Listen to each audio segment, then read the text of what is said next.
Speak to your viewers!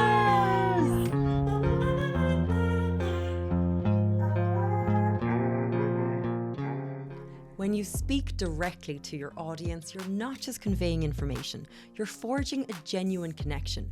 Your words, expressions, and emotions are all communicated in a way that transcends text, images, and animated videos without real people in them. This direct connection creates a sense of trust and authenticity that is just simply unmatched. But it's not just about creating rapport. Speaking to camera empowers you to tell your story, share your experience, and showcase your unique personality. You become more than just a brand. You become a relatable figure, someone your audience can connect with on a personal level. This skill opens a door to deeper engagement, higher impact, and collaborations that can change everything. Speaking to camera videos can range from just simply holding up your phone and speaking unscripted about a topic that you're interested in, or producing highly scripted pieces to camera with multiple shots, sound effects, music, and graphics. I'm going to kind of meet in the middle here and go through 5 steps that will help you to create a script that you can read using a teleprompter, and then show you how you can improve it with some of CapCut's editing features. So let's begin. Step 1, you're going to need a video idea. Hopefully at the end of every month, you'll get into the habit of spending some time brainstorming and researching ideas for the month ahead, and then add them to your video content roadmap, and also schedule a time within your calendar to create and upload each of those videos. So today, for example, I had a reminder to make a piece to camera video about how consistency breeds creativity. Because I got that notification, I feel accountable to the past me who knew at the time that this was a good idea. So there must have been some merit in it. So what this is going to do is it's actually going to stop me from thinking about other video ideas and procrastinating and go, oh, maybe I should do this instead, and maybe I should do this. It's kind of like keeps me accountable. It's like I said I was going to make this before. I'm just going to make it and not make up any other excuses. Step 2, you'll need a script or an outline for what you're going to say. Now, some people prefer to work off bullet points. I myself prefer to work off a script. Go with whichever is easier for you. You might need to spend some time researching or Googling or writing out some points, but for me anyway, at the moment, the quickest way is to start with AI. So go to chat.openai.com, just using the free version. You might need to log in and write a prompt. I'm going to keep this really simple now and just ask it to write 60 words about how consistency breeds creativity. Quick side note, a minute of video is around 130 words, but I always want to keep my videos as short and concise as possible. So I'll ask ChatGPT for 60 words and then I can update it myself. Now I'm going to copy what ChatGPT has written and add it into a text document. Now I'm going to edit what ChatGPT has come up with and put it into my own words, and also fact check anything that I'm not sure about. So as you can see, the script that I ended up with is completely different to what ChatGPT wrote for me, but I just find it so much easier to start with a script and then go through and change it and update it into your own words than it is to actually start with a blank page and go from scratch. But however you come up with your ideas is up to you. Try this and see if you like it. Step 3 is to open up with a great hook and a clear call to action. There are loads of ideas for hooks and call to actions in the video content roadmap. So a hook is usually like a bold statement or a question presented within the first 2 to 5 seconds that will grab your audience's attention and keep them watching. I've also noticed that if you try to include the word you in the opening of your video, it does have an impact on reach and engagement, and multiple creators have confirmed this. So try that out if you can. For my hook, I'm going to say, are you talking yourself out of making videos because you're worried you'll run out of ideas? This is a valid concern and I hear it all of the time. We also want to make sure that we end with a clear call to action, asking the viewers to do something, and make that something specific that will help you to reach your business goals. So in the making of this video today, what I'm trying to do is to build an Instagram following so that when my course is ready, more people will be following me on Instagram that I can reach out to. So I'll make my call to action really simple and say follow for more video creation motivation. But in other videos, I might say click on the link in the bio to subscribe to my newsletter to find out more about our online course. I'll try to make it as less wordy as possible. But what I've realized is that our viewers are really, really nice and they're really helpful and they want us to succeed. So if you ask them to do something at the end of the video, they will actually do that. when in circumstances where I've asked people to comment for more information, people have actually went and commented. When I've asked them to like the video, they've liked the video. So whatever you want your viewers to do, be very specific about it, leave a clear call to action, and then your viewers should actually do as you say, which is really, really sound, and I really appreciate that. Step 4 is to set up the CapCut camera. You could use the camera that's built into your phone, and that's a perfectly good camera, but there's extra features built into the CapCut camera that will actually save you time and make life an awful lot easier. So begin by opening up CapCut. On the top left, click on Camera. This will open up the camera option for you. Once you have this open, the first thing that I want you to do is change the recording time from 15 seconds to 3 minutes. Now, you're not going to need 3 minutes, but we've enough to worry about besides running out of recording time, and we can always cut out sections in the edit later. So the next thing that we want to do is look at the other options that we have, and one of those is filters. You can just apply a filter now. So I'll turn this down, and this is how I look with the ordinary camera. But say I turn on autumn and turn it all the way up. Now I've got a pre-applied filter for when I'm filming, which will save it a lot of time, especially if you're adding filters in the edit. You can add them during the recording so that you don't have to apply them after. So go through the different ones. Tan, bit too much. Holiday, umber, cold, okay. Winter's day, I think autumn is the nicest one. I do love that kind of yellowy look, and it kind of smooths out your skin tone as well, which is quite nice. Next, I want you to set the countdown timer. Again, press the down arrow so that you can see the icons and what each of them mean. Click on timer, and then you can change between 3 and 7 seconds. I think that 3 seconds is enough. What I need this 3 seconds for is just to give myself time to remember what I need to say, make eye contact with the camera, and most importantly, take a deep breath. So remember my line, eye contact. Hello, my name is Judy. Then what I want you to do is open up the teleprompter. We've already written out our script. So what we'll do is we'll actually copy it, email it to ourselves, copy it from our email, paste it into here, and then we have a teleprompter on our screen. I will say that the issue I have with the CapCut teleprompter is that it's too far away from the lens. If I read this now, this is a valid concern that I hear all the time, but the truth is that consistency fuels creativity. It's just too obvious that my eyes are moving and they're not directly looking at the lens. So instead, what I'll do is I'll memorize the first sentence while I press record. Are you talking yourself out of these? Are you talking yourself out of making videos because you're worried that you're going to run out of ideas? And stop record. So now I've actually used it as a memory aid, set it into the camera, and now what I'll do is I'll actually change the position of the camera. I can move rooms, I can change jumper, just some kind of pattern interruption that keeps the audience engaged in what I'm saying, and move to sentence 2. This is a valid concern that I hear all the time, but the truth is that consistency fuels creativity.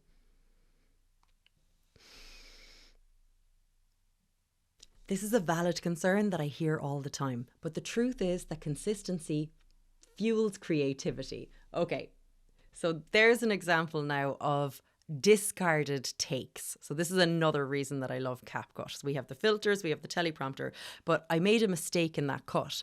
And what I'd usually do if I was using the built-in camera is that I'd take loads and different takes and then I'd bring them all into the edit and choose the best one. But now I know that that take wasn't good. So what I'll do is I'll click the delete button, delete last clip, confirm, and now I can go back and redo that, and it will be just such a more efficient edit in the next step. So let's just try that again.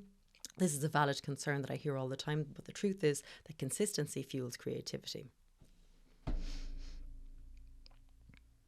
This is a valid concern that I hear all of the time, but the truth is that consistency fuels creativity. Now, stop record. So I'll still have to trim the start and the end of each clip, but this is going to make it so much faster. So continue on. I'll just get a third one now. I'll just try it down here. Consistency establishes a structured environment for innovation. Consistency establishes a structured environment for innovation. And stop. So when you get through your whole entire script, now it's time for the next step, which is moving on to cleaning it up in the edit. Click Edit, and this will open up CapCut's timeline where all of our clips are individually, though it doesn't merge them together while we're filming. It just makes them separate clips that we can now edit. So this first clip was just a dud. Hello. So I can click on that and delete it. The next one. And I will start it just at the start when I actually start speaking, just where my mouth is open. I won't even leave that lead in time for the breath at the start. So I'll click on it, split, and then click delete. Are you talking yourself out of making videos because you're worried that you're going to run out of ideas? And then I can stop that before my hand starts moving and my lips stop there, and click split, take that and delete it. And I will again start this one, take that part and delete it, or I can undo that twice, hold my finger down and bring it over a little bit to where I just start speaking. Are you talking yourself out of making videos because you're worried that you're going to run out of ideas? This is a valid concern that I hear all of the time. But the truth is that consistency fuels creativity. Stop, and then I can hold that down and bring that to the end there. So I just don't want there to be like any weird pauses or breaks in between when I start speaking. Creativity. Consistency establishes a structured environment for innovation. And you can see then how quickly it is to make a video that has really good content, a number of different sentences where each sentence you're changing something, background, clothing, angle of the video, and you are able to actually learn off each sentence using the teleprompter function. Now, once you've that done, there is so much more that you can do in CapCut. You know, for example, we might want to add our auto subtitles. So into text, auto subtitles, allow that to start. And then we can change the font, the positioning, and make any other adjustments that we want. For example, I'll go into style, change it to the yellow background that I like, change the font to one of my brand fonts, and there we have now subtitles included. And I can also move them somewhere in the frame, but it's good to have them close to your mouth so that people can watch your mouth moving as well as read the subtitles at the same time. Another thing that we can do is add transitions. So in this white box in between the two clips, when you click on that, make sure to avoid any pro ones and just use pull in, for example. I will click apply to all so that each of the videos has the exact same one. What I really like to do when I add transitions is to add sound effects to those transitions as well. So what I'll do here is I'll click on audio and then effects. Then I will type in the word whoosh. Whoosh is like onomatopoeia, is that the right word? Where it's like whoosh, whoosh. Sounds like it's spelled. So within whoosh, then I will click search and a number of different whoosh options should come up. So I'll just take this one here and usually put it in the center of the split. Out of ideas. This is the one thing to notice as well is that they can sometimes be a little bit high in volume. So we can click on it and just reduce the volume down a little bit and then go back to the main menu. We can also select it and copy it, and then it will create a second version that we can just hold down and drag to the next position. Take that, copy it, hold it down and bring it to the next transition. There was only two, so I can hold that and delete that. And there we have it. CapCut has a whole library of audio. I generally don't use the sounds in here because I don't trust their copyright at all. And from a brand account or a business account, we need to be more careful. I have two options. I can go to YouTube audio library and download a free song, email it to myself, and then add it in here from the files folder. When you click on this folder icon and from files, you can import from files. So there's some of my downloads of different songs. Or you can wait until you actually go to upload and then add a song from each different platform.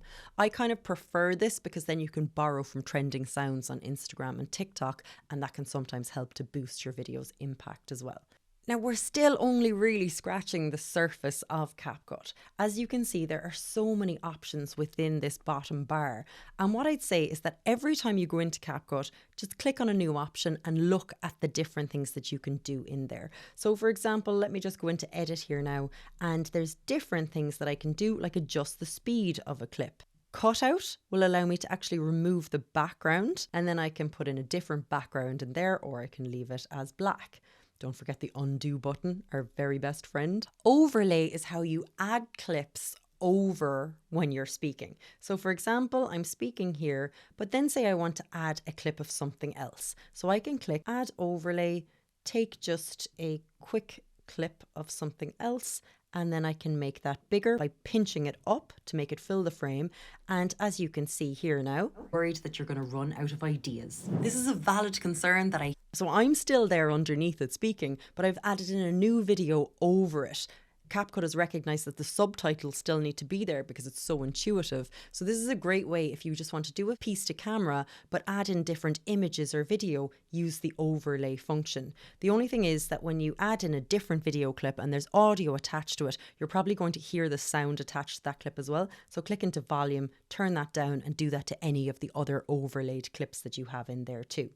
The stickers also can make your videos more fun, but again, they do suggest that you use the stickers within Instagram and TikTok, because Instagram and TikTok can obviously see when you're using their stickers, and then that might be an indicator to them that you've spent some time on your video, so boost that higher. But I think my main point here is to not be afraid of CapCut, to look through the different menus each time you're in it and get more and more used to the different things that you can do, because then as you keep going, you'll come up with a video idea and you'll be like, oh, I can speed that up, or I can reverse that, or I can add in a sticker there, or I can auto subtitle it. So your mind will expand as you go on, and your creativity will just open as you go through these. So the final stage then is to click export, wait for your video to export and save to your actual gallery, and then upload it to the different platforms.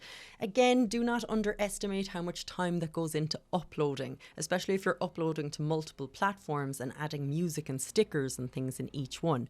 Make sure to consult the video content roadmap for some tips on uploading to these different platforms, and make sure to tag the Vid Academy so that I can see and share the videos that you create. I'm so looking forward to seeing what you make here.